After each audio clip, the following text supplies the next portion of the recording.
Good morning.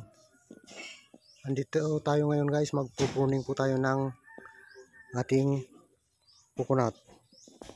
Ayan o. Pupuning natin guys.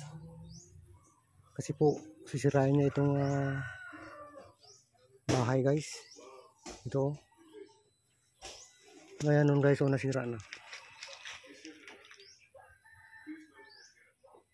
Kaya kung magtatanim kayo ng niyog guys, dapat i-distansya sa bahay para hindi masayang yung tanim na niyog. Ayan ito guys, yung ginawa namin dito. Masyado ng mataas. Ayan.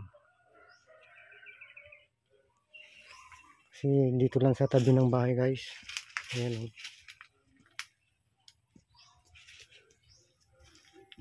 Kaya lesson learn guys, na dapat malayo sa bahay ang pagtatanim ng ating mga niyog para hindi sirain ng dahon ng niyog yung ating bahay guys. Ayan. Kasi yung dahon niya guys, pag naulan, ayun, pag dumikit dyan sa banda sa may sanipa, mabubulok yung ating kahoy dyan sa sanipa guys, yung tapi dyan o.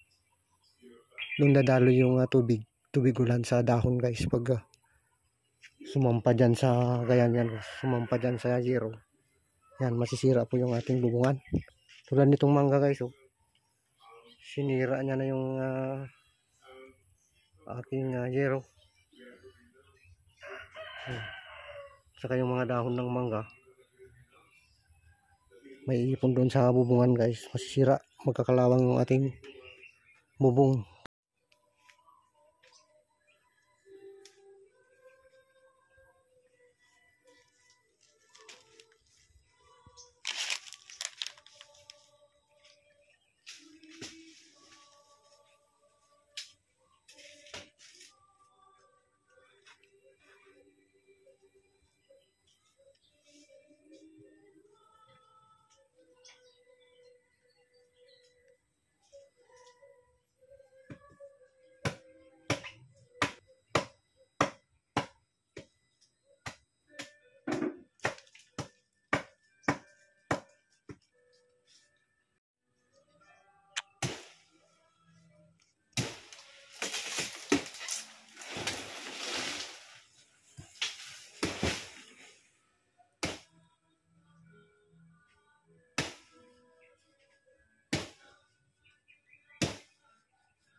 Guys, salamat po sa panonood. God bless you po.